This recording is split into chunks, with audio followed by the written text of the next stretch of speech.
하나님의 말씀 시편 34편 8절 다 같이 읽겠습니다. 너희는 여호와의 선하심을 맛보아 알지어다. 그에게 피하는 자는 복이 있도다. 아멘.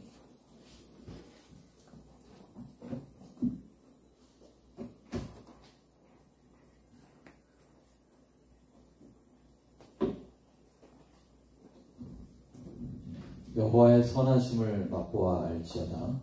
여호와의 선하심을 맛보아 알지어다 라는 제목으로 하나님 말씀 전하겠습니다. 우리는 왜 하나님을 믿어야 할까요? 그런 생각 해보셨어요?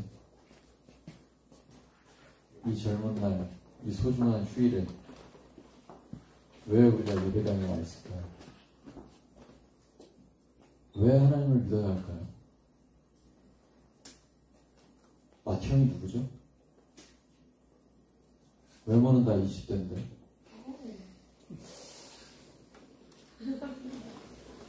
서로 쳐다보네. 아닌 것처럼. 왜 우리는 하나님을 믿어야 할까요?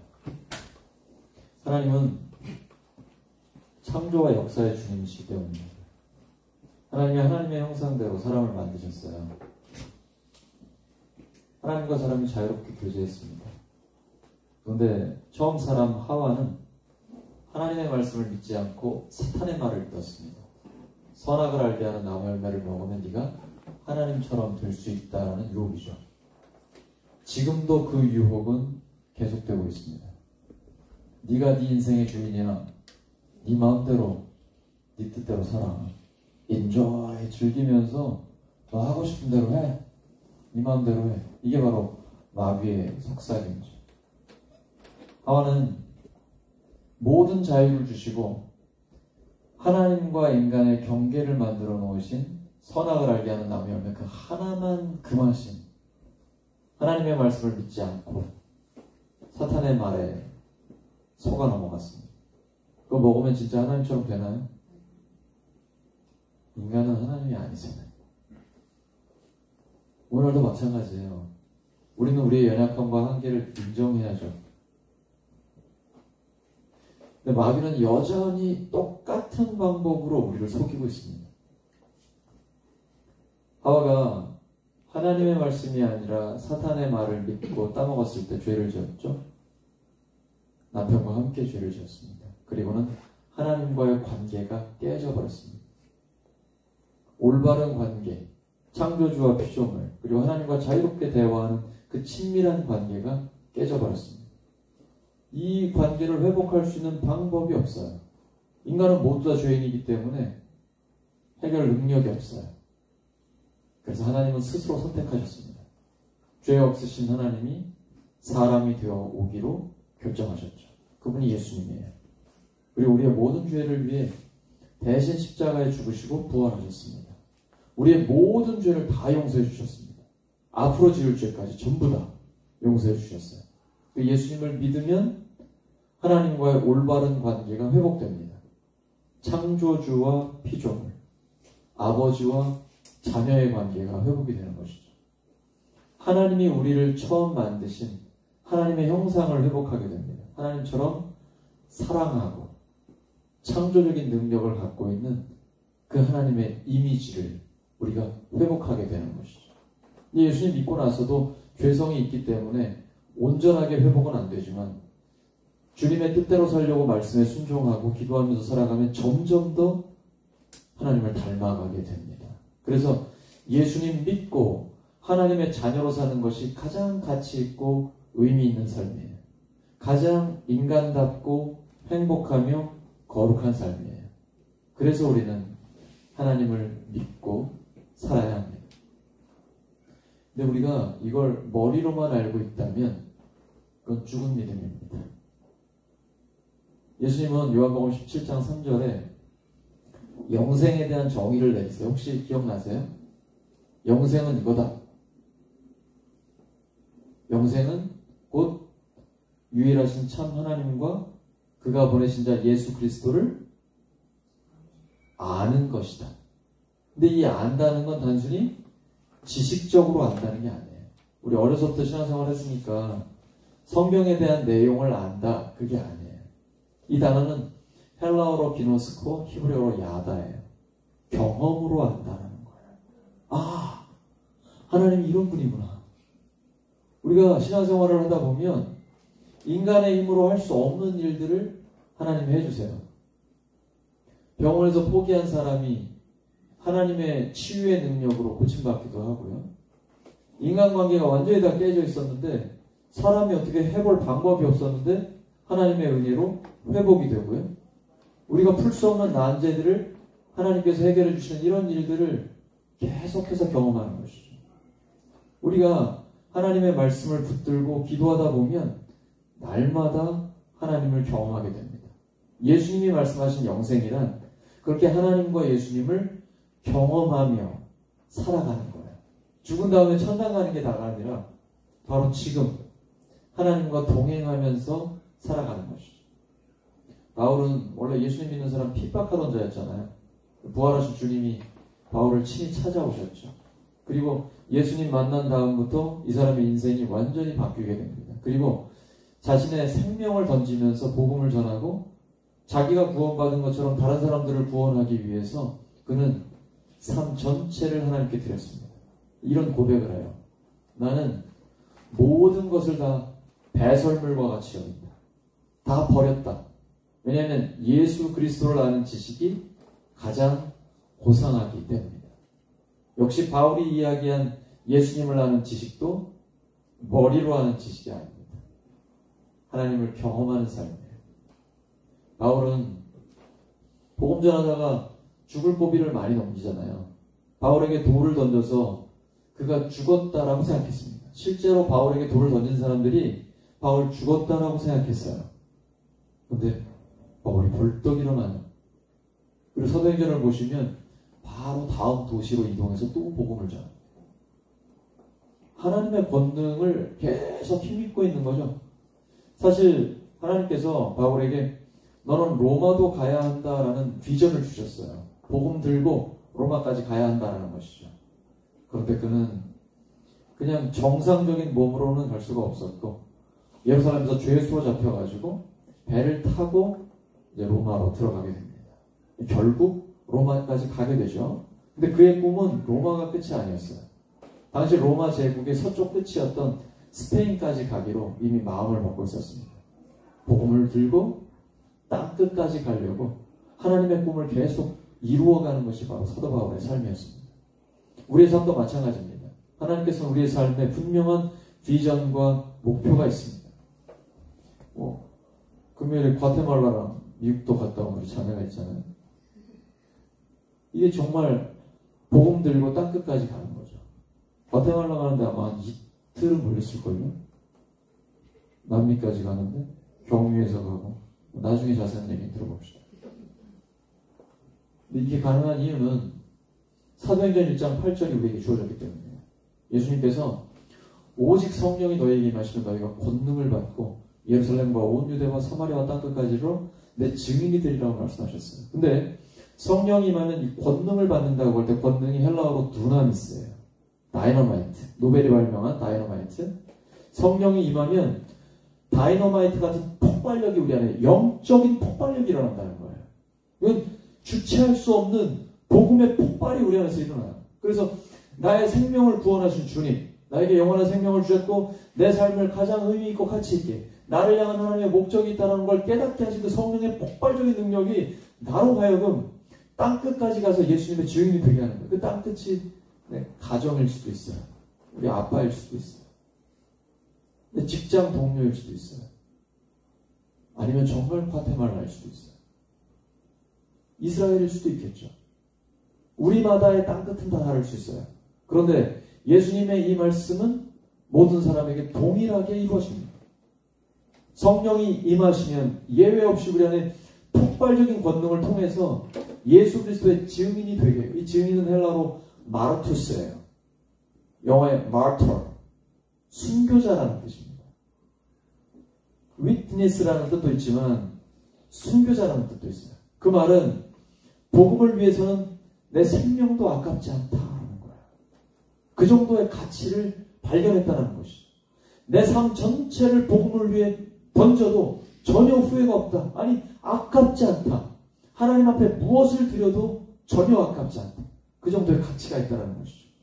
복음이 전해지면 죽은 영혼이 살아나거든요. 그리고 바로 그곳에 하나님의 나라가 임해요. 하나님의 통치가 임해요. 낙심한 자에게 소망이, 죽은 자가 살아나는 역사가 있고, 아무 꿈도 없던 자에게 분명한 하나님의 삶의 목적과 목표가 이루어지고, 삶의 의미와 가치를 부여해주는 바로 그 복음의 능력이 우리에게 임했다는 것이죠.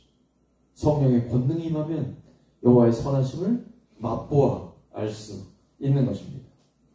근데 어려서부터 우리가 신앙생활 했잖아요.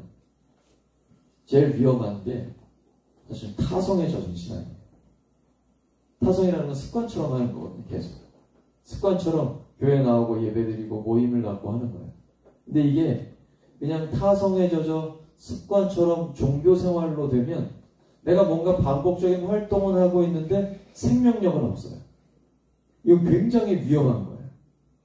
추상적인 신앙을 그냥 방치하면 타성에 젖게 됩니다. 추상적인 신앙이란 뭘까요? 군기가 아직 살아있을 것 같은데. 추상적인 신앙? 구체적인 거에 반대입니다. 아직 사회에 적응을 잘 덜 됐네. 구체적인 신앙은 뭐예요? 하나님의 말씀이 내 삶에 실제적으로 적용이 돼서 내 삶이 변화되는 거예요. 그래서 진리를 머리로 알고만 있는 게 아니라 이 진리를 현실에서 이루어낼 수 있는 능력이 부여되는 것이죠. 추상적인 신앙이라는 건 모호하게 관념으로만 갖고 있는 거예요. 아무 힘이 없어요. 내가 말씀을 알고는 있는데 내 삶에 전혀 적용이 안 돼요. 그냥 하품만 나와. 아무 생명력이 없어요. 이거 굉장히 조심하셔요. 타락보다 타성이 더 위험해요. 왜냐하면 타락하면 회복될 수 있는 가능성이 있는데 타성에 젖어버리면 그냥 단순 반복만 하고 있는 거예요. 생명력이 없어요. 이건 오히려 회복하기 쉽지 않을 수 있거든요. 정신을 바짝 차려야 돼요. 깨어 기도해야 돼요.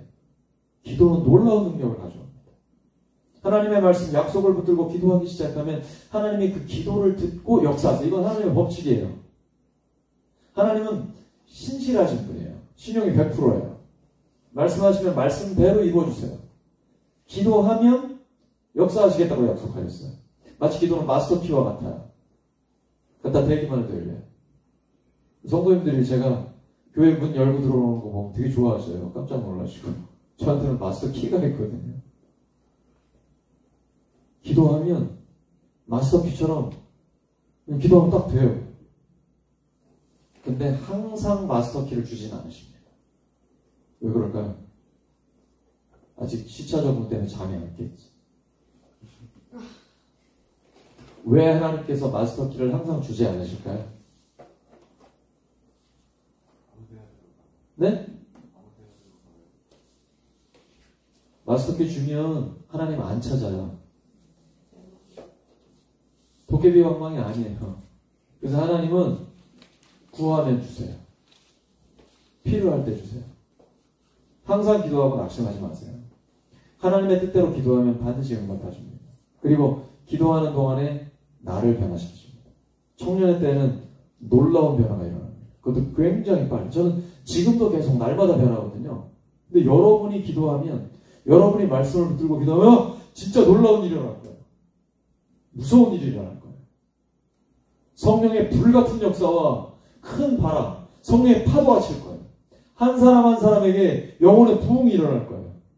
난 너무 행복하니까, 신앙생활하는 게 너무 행복하고 의미 있으니까 주변에 있는 친구들과 내 지인들과 가족들에게 계속 얘기하게 될 거예요. 나 예수님 믿는 게 이렇게 의미 있고 행복하고, 아, 예수 믿는다는 게 이런 거구나. 하나님의 영광을 위해 살아간다는 것, 하나님의 나라를 위해 살아간다는 게 이렇게 행복하구나. 그럼 그때부터 계속 주변에 복음을 전하겠죠. 근데 추상적인 신앙생활을 하잖아요. 모호한 개념만 갖고 단순히 반복하는 생명력이 없는 신앙생활을 하면요, 기쁘지 않아요. 신앙생활 하는데 아무 의미도 없고 행복한 것도 없고 가치도 모르겠어요. 근데 누구한테 신앙생활을 권하겠어? 나도 행복하지 않은데 누구한테 신앙생활을 권하겠어요? 그래서 신앙생활은 구체적인 생활이 돼야 돼요. 하나님의 선하심을 맛보아 알아야 돼요. 하나님은 자신을 드러내기를 원하고 계십니다. 그리스도인에게는 영적인 실력이 있어야 돼요. 오늘날은 이게 더욱 중요한 때예요. 예전에는 무슨 학위가 있거나 어떤 스펙이 있거나 이런 걸로 좀 통할 수 있다 그러면 오늘날의 시대는 그런 게 안 통해요. 지금은 오직 실력이에요. 영적인 세계도 마찬가지예요. 오직 영적인 실력이 있어야 돼요. 그러려면 말씀 붙들고 기도하셔야 돼요. 기도하면 하나님이 역사하십니다. 그걸 통해서 하나님을 경험하는 거예요. 내 영혼 깊은 곳에 내 뼛속을 관통하는 하나님의 진리를 체험해야 돼요. 하나님의 말씀이 진짜 진리구나. 특별히 여러분이 시험을 앞두고 있고 늘 직장 생활하고 있고 앞으로 어떤 진로 결정이나 배우자 결정이나 중요한 선택과 미래에 대해서 계획하고 있는 것들이 있잖아요. 그러다 보면 어려움에 부딪히기도 하고 또 실패를 경험하기도 해요. 저 같은 경우도 제가 이제 목회를 하면서 여러 번 실패를 경험했었는데 그 실패를 경험하거나 고난이 있을 때에 기도로 끝까지 뚫는 경험을 해야 돼요. 절대로 중간에 포기하지 말고. 어떠한 난관이 있다 한다라도 사람들이 안 된다, 못한다, 환경을 내가 봐도 불가능해 보인다. 그럴 때 기도로 끝까지 완전히 관통을 해버려야 돼요. 그걸 경험하셔야 돼요. 하나님이 내 기도를 진짜 들으시는구나. 하나님 살아계시구나. 이런 놀라운 경험을 해야 돼요. 여러분 기도하면서 신비로운 체험도 했으면 좋겠어요. 그게 목적은 아니에요. 하나님이 정말 나와 함께 하신다는 그 황홀한 경험, 신비한 경험도 하길 바랍니다. 근데 꼭 그런 게 아니더라도 하나님과 나만 알고 있는 영적인 비밀이 있어야 돼요. 제가 지금 결혼 생활한 지가 한 이제 27년 정도 되는데 저와 아내의 관계는 다른 사람은 아무도 몰라요. 저와 아내만 알죠. 부부간에는 부부만의 관계의 비밀이 있어요. 근데 제가 간혹 이렇게 보면 어떤 분들은 밖에 나와서 너무 막 이렇게 애정 생각을 하시는 분들이 있어요. 근데 저분들은 진짜 부부일까 하는 생각도 들고 조금은 뭔가 문제가 있을 수도 있겠다는 생각도 들어요. 왜냐하면 부부는 은밀한 가운데 얼마든지 자기들만의 비밀의 관계가 있거든요. 아무도 모르는 부부만의 관계가 있단 말이에요. 그것이 생명이거든요. 사랑의 관계. 가장 친밀한 관계. 세상에 그 누구도 경험할 수 없는 남편과 아내만의 활짝 열려있는 친밀감이 있거든요. 이게 하나님이 허락하신 것이에요. 영적인 생활도 마찬가지입니다. 아가서에 보시면 좀 낯뜨겁죠. 연애하기 전에 아가서 읽어보세요. 결혼하기 전에. 그건 사랑이 죽음같이 강하다라는 게 핵심이에요. 하나님이 우리의 신랑이시고 우리가 하나님의 신부예요. 그래서 하나님과 우리만의 그 친밀감이 있는 거예요. 영적인 친밀감. 그럼 경험해보셨어요? 매일 경험하시길 소망합니다. 저 날마다 하나님과 한 번씩은 아주 강하게 내가 지금 접촉하고 있다. 하나님과 만났다. 하나님이 내 기도를 들으신다는 그 몰입하는 집중의 기도를 하시길 바라요. 그리고 이번 수련회가 그런 기회가 되길 바랍니다. 그래서 하나님의 자녀라는 정체성이 확실해지길 바라요. 내가 하나님의 자녀라는 정체성이 확실해지면 하나님의 권능이 임합니다. 내가 하나님의 자녀라는, 하나님이 나의 아버지라는 확신이 들어요. 예수님은 여호와 하나님이라고 표현하지 않고 너희 하늘 아버지라고 표현하세요. 그 말은 우리가 그분의 자녀라는 얘기예요. 자녀는 하나님이 끝까지 책임지십니다. 걱정하지 말고 하나님이 맡겨주신 사명만 잘 감당하라고 말씀하시는 거예요. 그래서 우리는 그저 하나님이 내 아버지라는 확신만 있으면 돼요. 왜? 몇 년 된 것 같은데 재벌 아들이 술집에 가서 사고 쳤는데 그 아버지가 거기에 와가지고 평정시킨 거 기억나요? 조폭들도 꼼짝 못하잖아요. 아버지가 재벌이라. 여러분 아버지 재벌 아니에요? 맞죠? 이런 배짱이 있어요. 이게 믿음이에요. 우리 아버지는 전능하신 하나님이고 그 부요함을 우리가 상상도 할 수 없어요. 중요한 건 기도를 통해 그 하나님의 능력이 여기 임하게 하는 거예요. 기도할 때 됩니다. 하나님의 선하심을 맛보아서 알 수가 있습니다. 사도 바울이 사실은 석학이에요. 히브리인의 부모에게서 태어나서 로마 시민권자고 태어나면서도 시민권자고 유대에서 가말리엘 문화에서 최고의 교육을 받은 사람이에요. 근데 그는 예수님 만난 다음에 그 모든 걸 배설물처럼 여겼어요. 다 버렸어요. 왜냐하면 가장 고상하고 가치 있고 지혜로운 예수 그리스도를 아는 지식을 만났기 때문에 이런 확신이 있어야 돼요. 모든 경험과 지식이 예수 그리스도를 아는 지식 앞에 무릎 꿇을 수 있도록 내가 공부하는 것도 내가 직장일을 하는 것도 내가 사회생활과 모든 하는 것이 하나님의 영광을 위한 것이라는 확신이 있어야 돼요. 그것을 통해 하나님께는 기쁨을 드리고 사람들을 살리는 그 일을 감당하게 되는 것이죠. 근데 이것은 순종할 때만 경험할 수 있습니다. 하나님의 말씀에 순종할 때 하나님이 자신을 우리에게 나타내 주세요. 예수님을 우리에게 보여주기를 원하세요. 이걸 revelation이라고 하죠. reveal, 계시한다라고 해요. 하나님은 초월자이기 때문에 피조물인 우리의 능력으로는 알 수가 없어요. 하나님이 자신을 보여주셔야만 돼요. 근데 예수님이 요한복음 14장 21절에 이렇게 말씀하세요. 나의 계명을 가지고 지키는 자라야 나를 사랑하는 자니 나를 사랑하는 자는 내 아버지께 사랑을 받을 것이요 나도 그를 사랑하여 그에게 나를 나타내리라. 예수님을 사랑한다는 건 예수님의 말씀에 순종하는 거예요. 여러분 예수님을 사랑하십니까? 예수님을 사랑하십니까? 사랑한다는 건 말로만 하면 그 사람이 몰라요. 제가 제 아내를 사랑하죠. 설거지 안 해봐요. 음수를 안 치워봐요. 여보, 말로만 그러지 말고 행동으로 보여요. 하나님이 우리를 사랑하시죠? 말씀으로만 사랑하시나요? 요한복음 3장 16절 하나님이 세상을 이처럼 너무나 사랑하셔서 독생자를 주셨잖아요. 믿는 자마다 멸망하지 않고 영생을 얻도록 우리에게 사랑을 표현해 주셨잖아요. 우리도 예수님을 사랑한다는 것은 예수님의 말씀에 순종하는 거예요. 원수를 사랑하라 말씀하셨으니까 원수를 사랑할 수 있도록 도와주세요. 핍박하는 자를 위하여 기도하라 하셨으니 주님 그렇게 기도할 수 있도록 도와주세요. 내 힘으로 못하면 하나님 앞에 기도하는 거예요. 그럼 하나님이 나를 변화시켜 주셔서 그런 사람이 되게 하십니다. 그 말씀에 순종한다는 건 인간적으로 이해하기 어려워요. 그리고 굉장히 힘듭니다. 그러나 이해하지 못해도 내가 먼저 순종부터 하면 하나님의 복이 우리의 삶에 임합니다. 그리고 하나님 자신을 우리에게 나타내 주십니다. 말씀 정리합니다. 이제 끝났다는 거예요. 하나님의 선하심을 맛보아 아시기 바랍니다. 모든 것을 합력하여 선을 이루시는 하나님을 맛보아서 아시기 바랍니다. 신앙생활은 공부하는 거 아니에요. 머리로 하는 거 아닙니다. 맛을 봐야 합니다. 하나님의 선하심을 맛보아 아셔서 하나님을 점점 더 깊이 경험하고 하나님과 친밀한 교제를 나누는 우리 모두가 되기를 예수 그리스도의 이름으로 축원합니다. 기도합니다.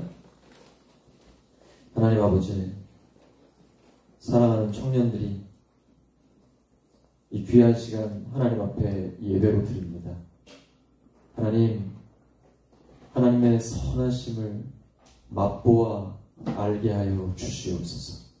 말씀 붙들고 기도할 때 기도에 응답하여 주시옵소서. 그리고 저희들 자신을 점점 더 변화시키셔서 예수님의 그 성숙한 성품까지 닮아갈 수 있도록 도와주시옵소서. 우리 청년들이 하나님 앞에 헌금을 드립니다. 마음을 올려드립니다. 삶을 주님의 손에 맡겨드립니다. 하나님, 헌금 쓰이는 것마다 더 많은 청년들이 구원받게 하여 주시옵시고 하나님 나라의 아름다움이 드러나게 해 주시옵소서. 그리고 우리 청년들의 삶을 하나님께 의탁드리오니 저들의 취업과 결혼과 학업, 앞날의 미래의 진로, 또 배우자 선택, 여러 가지 그 기로에서 중요한 결정을 해야 될 때 하나님께서 지혜를 주시고 하나님이 함께 하시기 때문에 더욱 형통하게 하시며 하나님의 복을 충만하게 받아 더 많은 사람들에게 나누고 베풀 수 있도록 도와주시옵소서. 이제는 우리 구주 예수 그리스도의 은혜와 하나님 아버지의 영원한 사랑하심과 성령님의 교통하시며 충만하신 역사, 기도와 말씀에 집중하여 하나님의 선하심을 맛보아 알기를 소망하는 모든 청년들과 예배자 위에 영원토록 함께 하시기를 간절히 축원하옵나이다.